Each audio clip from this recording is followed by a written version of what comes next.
que les 3 premières lignes, vous avez ce qu'on appelle un automate. Par contre, ça devient un robot si vous le faites de façon autonome. C'est-à-dire que le robot va se débrouiller tout seul. Et donc pour ça, on a besoin de mettre de l'intelligence artificielle. Et puis il y a beaucoup d'informatique. On appelle ça de l'informatique temps réel. Il y a quelques difficultés. Alors si vous cherchez la recherche en France en robotique, le meilleur endroit pour la trouver, c'est d'aller sur le site du groupement de recherche en robotique, qui est le centre français des chercheurs en robotique.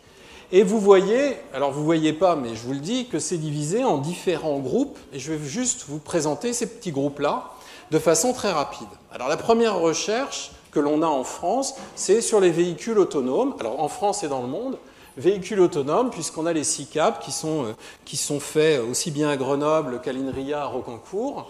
Vous avez des machines volantes, des drones, des machines évidemment pour aller dans l'espace. Et puis en bas à gauche, quelque chose quand même qu'il faut savoir, parce que le virage est en train de se prendre, aux États-Unis, dans le Nevada, Google a obtenu l'autorisation de faire voyager des voitures toutes seules, dans les rues. Toutes seules, dans les rues. C'est en train de commencer. Donc ça, c'est le début de la recherche. C'est Google qui est le plus en avance, parce qu'il a déjà la base de données de tout ce qui se passe. Ensuite, il y a un deuxième axe de recherche qui est la manipulation d'objets. On prend des objets pour fabriquer, pour mettre dans des cartons, etc. Et puis maintenant, on a 2 dimensions qui nous intéressent. C'est la manipulation de mini-trucs. Donc on essaye de faire du micro-nano. On assemble des tubes de carbone, on va injecter ça dans le corps humain, etc. etc. Et à l'autre échelle, on essaye de faire des robots qui fabriquent des maisons toutes seules. Donc ce sont des robots énormes qui construisent un bâtiment. Et qui, évidemment, travailleront 24 heures sur 24, etc. etc. Donc, on a une recherche aussi là-dessus. Ensuite, vous avez la robotique médicale, qui, évidemment, est quelque chose qui nous touche beaucoup. Alors, si vous n'êtes pas trop sensible, je vais vous montrer à quoi ça ressemble, la robotique médicale, juste parce que je trouve ça intéressant. Donc, c'est la première vidéo.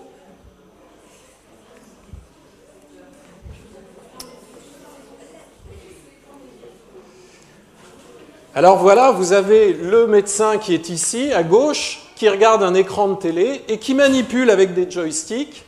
Eh bien, il est en train de faire simplement recoudre à l'intérieur du cœur. Et ce qui est très difficile, c'est qu'il n'a qu'une caméra, donc il a beaucoup de mal à voir la profondeur des choses. Et vous voyez que quand il essaye d'attraper, il s'y reprend à plusieurs fois pour arriver à attraper son petit bout de métal. Et puis, il manipule ça. Donc là, il y a encore beaucoup de progrès à faire, en particulier parce que lorsqu'il pique, il ne sent pas ce qu'il fait. Or, vous savez très bien, si vous avez un jour planté une aiguille quelque part, c'est que l'aiguille, elle résiste, puis à un moment donné, elle passe à travers, et lâche plouf. Et si vous allez trop loin, vous allez tout écraser, évidemment, vous allez tout détruire. Donc, il ne faut surtout pas faire ça.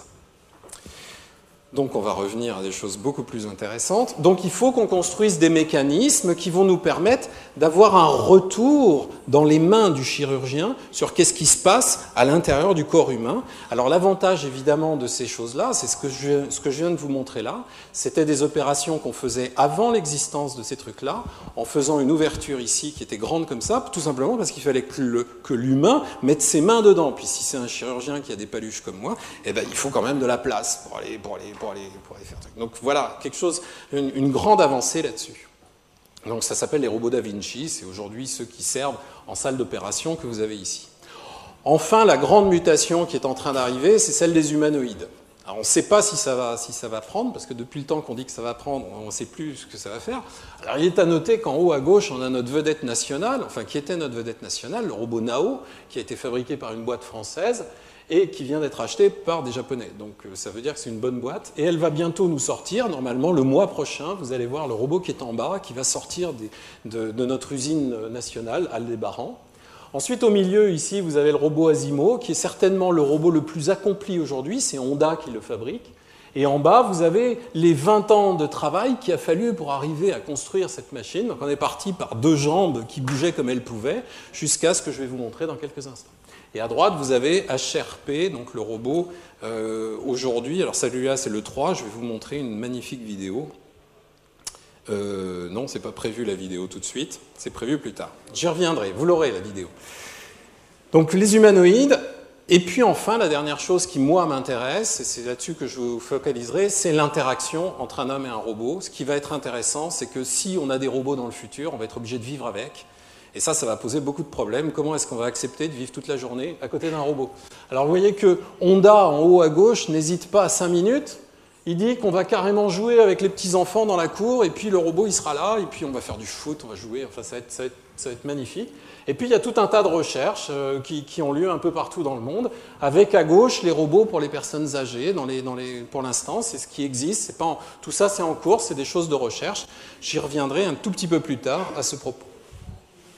Donc, comme je ne veux pas non plus passer des heures à vous parler de robotique, quand je fais un cours de robotique, ça prend plusieurs dizaines d'heures, donc je vais essayer de comprimer. Je vais juste vous parler de deux choses. D'abord, les robots humanoïdes, parce que je trouve que c'est ce qu'il y a de plus marquant. Et puis le deuxième, ce que je fais moi à l'Université de Bretagne Sud avec mes collègues, dont je vous parlerai tout à l'heure. Alors, le robot humanoïde, alors pour les petits, je pense que les sinus, cosinus, vous n'êtes pas encore au courant. Pour ceux qui sont un peu plus grands, il faut quand même savoir que derrière un robot qui marche, comme celui que vous verrez un peu plus tard si Germain arrive à le faire marcher, il y a un tout petit peu de mathématiques. C'est-à-dire que pour faire bouger la patte d'un chien Sony, donc là, le chien, il peut bouger comme ça, il peut bouger en avant, et puis il peut plier son coude. Ça veut dire qu'il y a 3 moteurs. Dans chacune des pattes du robot, il y a 3 moteurs. Et en fait, ce qu'il faut, c'est connaissant l'angle du moteur, l'angle du deuxième moteur, l'angle du troisième moteur, il faut savoir où la patte est dans l'espace. Parce qu'à un moment donné, on veut la poser quelque part. Et puis on veut poser l'autre quelque part. Et puis si on veut avancer, il faut qu'on pose le truc. Donc on a une équation qui est comme ça pour calculer la position x, y, z dans l'espace, donc pour savoir où on est. Et puis on fait ça sur les 4 pattes. Et puis après, pour ceux qui ont fait un peu de mathématiques, on fait une translation pour ramener tout ça dans le même système. Et puis comme on bouge en permanence, on fait tourner ça à toute vitesse, on fait tourner ça une 50aine de fois par seconde pour générer des trajectoires qui tiennent bien, parce que si vous faites lever le truc, puis qu'après vous attendez 1 heure, vous arriverez trop tard, donc il faut aller très vite. Donc ça, c'est fini pour les équations, j'en parlerai plus. Simplement là-dessus, il n'y a que 3. Ça, c'est l'équation mathématique pour 3 moteurs. Alors, je vais vous montrer une machine à 4 moteurs par patte. C'est aujourd'hui ce qui est, à mon avis, de plus remarquable sur le marché de la robotique.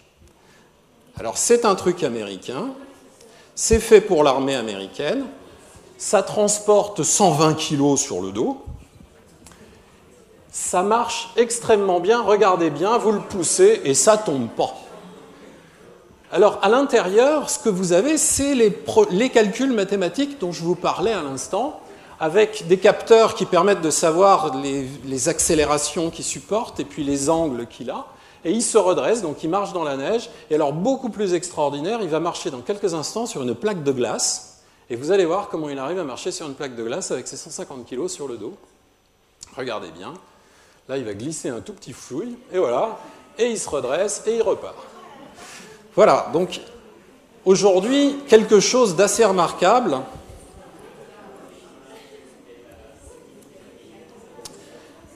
Quelque chose d'assez remarquable qui est donc le Big Dog. 4 moteurs par patte. Donc là, il y a 4 pattes, ça fait donc 16 moteurs. Maintenant, si vous regardez ce que l'on va faire quand on va construire un humanoïde aujourd'hui, on met 30 moteurs à l'intérieur.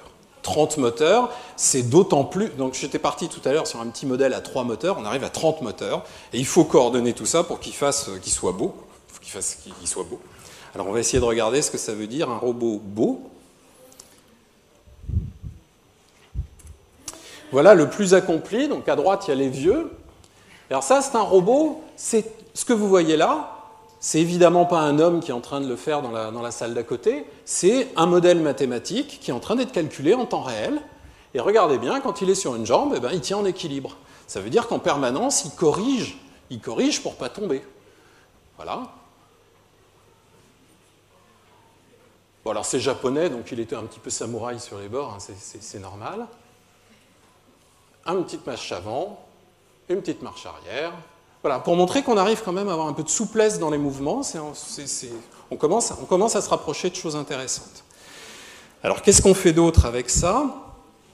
Eh bien, on aimerait bien... Alors, avec le petit Nao, on se dit, si on fait un robot, pour bosser avec nous, on va en mettre 2, on va en mettre 3, qu'on va avoir une équipe de robots autour de nous, il faudrait qu'ils arrivent à travailler ensemble. Donc pour essayer de faire bosser des robots ensemble, eh bien, on essaye de la faire jouer au football. Alors ça, c'est le petit Nao, le fameux petit robot français. Donc là, ils sont au départ, ils ont la balle sur le sol, et puis il va aller taper dans la balle. Alors, il va taper, hein.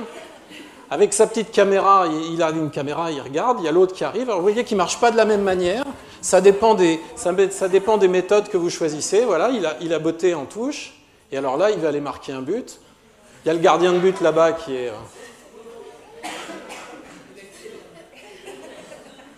Alors il va se tourner, il va se positionner pour arriver à être aligné. Voilà. Puis une fois qu'il estime qu'il est aligné, il va lever le pied pour essayer de taper. Entre-temps, il y a l'autre qui va venir le gêner. Alors, le temps qu'il tape, la balle s'est déplacée, l'autre tape, mais la balle n'est plus là, évidemment. Et il réussit quand même à dégager. Et puis là, il va quand même marquer le but. Donc il est tout seul, il n'y a plus d'adversaire.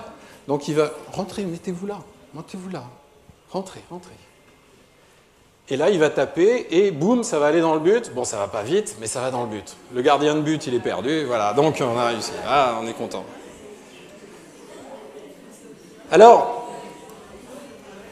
vous allez me dire, oui, mais bon, à cette vitesse-là, moi, je pourrais faire pareil. Bon, d'accord. Alors, il faut quand même voir que si on travaille avec des robots à roues, on arrive à des vitesses... Ah, je me suis gouré, pardon. Si on travaille avec des robots à roues, on arrive à des vitesses de... Donc ça, c'est l'équipe de ma collègue américaine, Manuela Veloso. Là... c'est des joueurs qui vont jouer toujours au football, et là, ils vont se faire des passes. Alors, regardez bien, là, on ne voit pas bien, mais vous allez en voir. Donc là, on a des robots qui... Voilà, vous voyez, il se fait une passe, l'autre, il tire, et vous avez vu qu'il a tiré dans le but. Alors, ça va tellement vite qu'on ne voit rien, donc on vous fait un ralenti, et là, vous voyez que la balle est rentrée dans le but et est ressortie. Donc, ça veut dire que coopérer pour des robots, c'est possible. Il faut juste qu'ils apprennent à marcher vite. Alors bon, la vidéo est trop longue pour que j'y passe du temps, je ne veux pas vous embêter avec. Il y a quand même des choses très intéressantes. Là, il a passé en retrait, il a passé à celui qui était en arrière pour lui faire, et ils arrivent même à passer par-dessus quelqu'un. C'est-à-dire que s'il y a quelqu'un, ils savent comment faire pour passer par-dessus.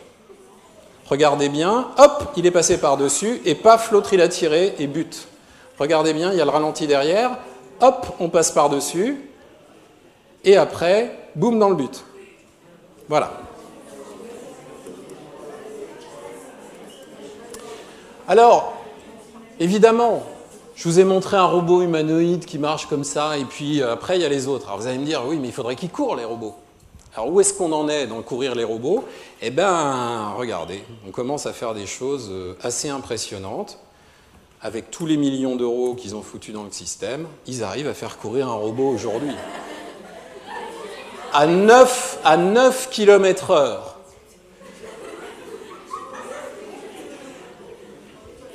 Et maintenant, regardez bien, il va faire quelque chose de pas facile, il va sauter sur un pied, il va sauter à cloche-pied. Alors ça, c'est le robot que vous voyez tout à l'heure et qui jouait avec les enfants. Vous vous souvenez, je vous ai montré une photo où il jouait avec les enfants, voilà. Et le robot, eh ben, il saute à pieds joints, voilà. Et là, vous le voyez bien. Et tout ça, c'est que des maths. Je répète, c'est que des mathématiques. On ne fait que calculer. Alors, ce n'est pas nous qui calculons, c'est l'ordinateur qui calcule. Mais il faut juste écrire les programmes, et après, ça calcule tout seul. Alors après, évidemment, il peut pousser des choses, il peut pousser des objets, parce que déplacer des objets dans une maison, c'est notre travail de tous les jours. Et puis surtout, nous servir un coup à boire. Donc ça, c'est quand même important. Alors, il a 2 caméras. Et avec 2 caméras, il peut savoir à quelle distance sont les choses et donc pouvoir les attraper. Donc là, il va regarder la scène. Il regarde à droite, il regarde à gauche. Ensuite, il attrape le thermos.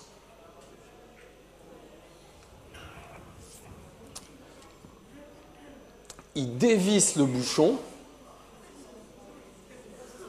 Alors j'ai coupé la vidéo parce qu'il la dévisse pendant 1 heure, c'est ce qui ne sait pas un truc, donc j'ai coupé un peu la vidéo pour que ça aille plus vite. Voilà. Et maintenant, il va verser ça dans le verre. Alors verser dans un truc, c'est très difficile. Je ne sais pas si vous avez déjà versé dans un gobelet en plastique, puis des fois ça part d'un coup, puis vous en mettez partout, donc il faut faire un peu attention. Donc on lui a appris à verser calmement.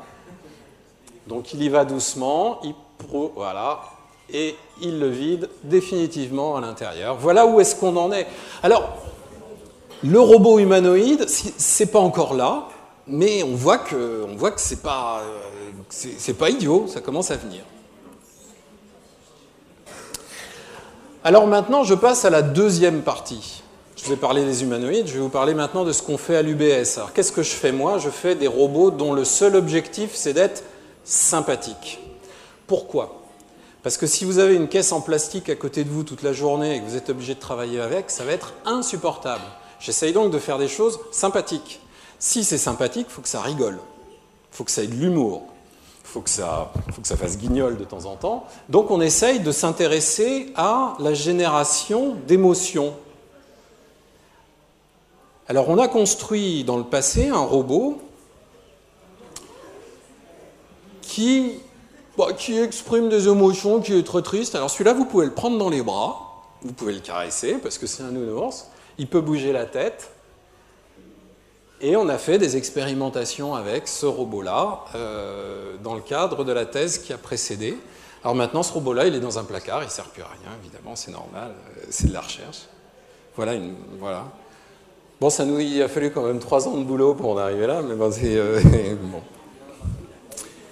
Alors on a aussi un autre qui est en préparation, qui est un super pingouin. Alors cette fois-ci, ce que vous venez de voir là, c'est un truc qu'on a bricolé sur un coin de table ici à l'université.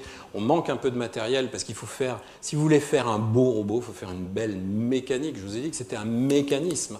Si vous ne faites pas une belle mécanique, ça ne marche pas. Donc là, on fait une belle mécanique avec des vrais moteurs, des trucs bien faits, bien huilés, bien organisés. Et celui-là, il est en fabrication depuis 1 an chez un professionnel qui s'arrache la tête pour me le fabriquer. Je lui ai dit ce que je voulais et il est en train de faire. J'espère l'avoir bientôt.